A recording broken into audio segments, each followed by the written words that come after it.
Reproduction chapter के अंतर्गत ये आपकी अगली एडिशन है वेजिटेटिव रिप्रोडक्शन। वेजिटेटिव रिप्रोडक्शन का मतलब होता है कायिक जनन। इस चैप्टर के अंतर्गत जो ये हेडिंग है लॉन्ग आंसर काफी ज्यादा पूछा जाता है, क्वेश्चन पूछा जा सकता है। कायिक जनन से आप क्या समझते हैं 5 नंबर में पूछा जाएगा, या वर्गी जनन से आप क्या समझते हैं, इसकी विधियां लिखिए। ठीक, तो बहुत इंपॉर्टेंट क्वेश्चन है। तो इसके अंतर्गत हमने इसको इसमें आरेख के द्वारा बताया है इसको। ठीक, कायिक जनन या वर्गी जनन यानी वेजिटेटिव रिप्रोडक्शन।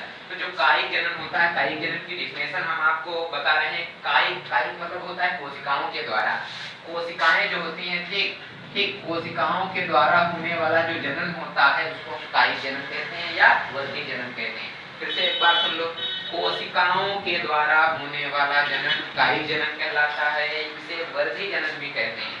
ठीक, अब कायिक जनन जो होता है, कायिक जनन की विधियां, कायिक जनन की निम्न 2 विधियां हैं, केवल 2 विधियां, यानी there are 2 methods of vegetative reproduction. First is natural vegetative reproduction, second is artificial vegetative reproduction. प्राकृतिक कायिक जनन और कृत्रिम कायिक जनन। ठीक है, अब हमको यहाँ पे देखना है प्राकृतिक कायिक जनन क्या होता है और कृत्रिम कायिक जनन क्या होता है। प्रकृति के द्वारा या प्राकृतिक रूप से जो कोशिकाओं के द्वारा जो जनन होता है, यानी जो स्वतः हो, यानी कायिक जनन की वह विधि जो स्वतः हो, ठीक अपने आप, ठीक प्राकृतिक कायिक जनन कहलाता है। कायिक जनन की वह विधि जो स्वतः हो, पेड़ पौधों में स्वतः हो, प्राकृतिक कायिक जनन कहलाता है। कृत्रिम कायिक जनन की वह विधि जो मानव के द्वारा हो, ठीक मानव के द्वारा कराई जाए, मानव के द्वारा कंडीशन उत्पन्न की जाए तब जनन हो। ठीक, अब प्राकृतिक कायिक जनन क्या होता है। प्राकृतिक कायिक जनन हमने आपको बताया, जनन की वह विधि या कायिक जनन की वह विधि जो जीवधारियों में स्वतः हो, ठीक प्राकृतिक कायिक जनन कहलाता है। अब प्राकृतिक कायिक जनन की निम्नलिखित 3 विधियां होती है। Number 1 by root, by stem, by leaves. ठीक, बाय रूट मतलब जड़ों के द्वारा, बाय स्टेम मतलब तनों के द्वारा, बाय लीव्स मतलब पत्तियों के द्वारा। अब हमको यहाँ पे देखना है तनों के द्वारा, जड़ों के द्वारा प्राकृतिक कायिक जनन कैसे होता है। ठीक, तो जड़ों के द्वारा कुछ पौधे ऐसे होते हैं जिनकी जड़ों से कुछ समय बाद अनुकूल परिस्थिति उत्पन्न करने पर अंकुर निकल आते हैं, मूलांकुर, प्रांकुर वगैरह निकल आते हैं, तो पौधे का निर्माण हो जाता है। यहाँ पे एग्जाम्पल डेफिनेशन हमने नहीं लिखा है, केवल एग्जाम्पल लिखा है, क्योंकि इस चैप्टर से बहुविकल्पी बहुत ज्यादा पूछा जाता है। ठीक, इसलिए एग्जाम्पल पे फोकस ज्यादा की गई है। जैसे गुआवा है, एस्पार्सम है यानी शकरकंद। ठीक, अब बाय स्टेम तनों के द्वारा क्या होता है, तनों के द्वारा कायिक जनन वह कायिक जनन होता है। कभी कभी कुछ पौधों में तनों से अफवाह वगैरह निकल आता है तो नए पौधे का निर्माण हो जाता है, जैसे पॉपुलर वगैरह है। ठीक, अब जो प्राकृतिक कायिक जनन के अंतर्गत जो तनों के द्वारा जो प्राकृतिक कायिक जनन आता है उसमें तने के द्वारा 3 प्रकार से होता है। नंबर 1 वायवीय तनों के द्वारा, नंबर 2 अर्धवायवीय तनों के द्वारा, नंबर 3 भूमिगत तनों के द्वारा। वायवीय तने क्या होते हैं, जो ऊपर हम जैसे सपोज दैट मान लो एक पेड़ लगा है, एक यहाँ पे सपोज दैट मान लो एक पेड़ लगा है यहाँ पे, तो यहाँ पे तने का कुछ भाग जो होता है मिट्टी के अंदर होता है, इसको कहा जाता है भूमिगत तना। जाहिर सी बात है पेड़ हम लगाएंगे तो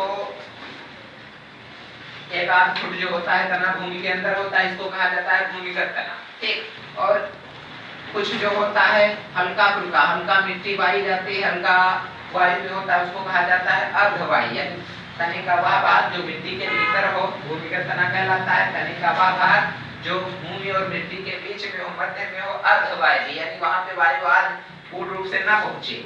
और फिर होता है वायवीय तने का वह भाग जो ऊपर हो, ये वाला इतना। ठीक, अब एग्जाम्पल आपको बताए जा रहे हैं, आलू है, अदरक है और धनकंद है। ठीक, फिर अगला वाला है बायलीव्स, पत्तियों के द्वारा। ये एग्जाम्पल बहुविकल्पी बहुत पूछा जाता है। निम्नलिखित में से पत्तियों के द्वारा कायिक प्रवर्धन किसमें होता है। ठीक, या पत्तियों के द्वारा कायिक प्रवर्धन से उत्पन्न जो पौधों के नाम लिखिए। एक तो आपको बताना होगा बिगोनिया और ब्रायोफिला। ठीक, पत्तियों के द्वारा जो कायिक प्रवर्धन होता है जिनमें 2 पौधों में होता है बिगोनिया और ब्रायोफिला।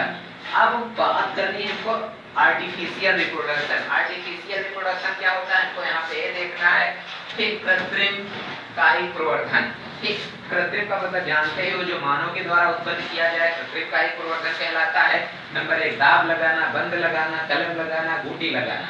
ठीक, अब जब नाम आंसर बताए जाएंगे तब उसमें डिटेल से इनके बारे में बता दिया जाएगा। दाब लगाना, बंद लगाना, कलर लगाना, बूटी लगाना, चित्र सहित बता दिया जाएगा। अब यहाँ पे एक हेडिंग और बन रही है, रीजनरेशन, पुनरुद्भवन। फिर काफी ज्यादा पूछ लिया जाता है पुनरुद्भवन क्या है, रीजनरेशन क्या है। तो इसका अगर संधि विच्छेद तुमको देखना चाहो तो देख सकते हो, पुन प्लस उद्भवन, पुनरुद्भवन एक हिसाब से कहेंगे पुनः उद्भव होना, यानी ऐसी प्रक्रिया जिसके द्वारा किसी जीव का कोई भी अंग कट जाए और कट जाए या क्षतिग्रस्त हो जाए, उसके बाद पुनः नए जीव का निर्माण हो जाए, उसको कहा जाता है पुनरुद्भवन।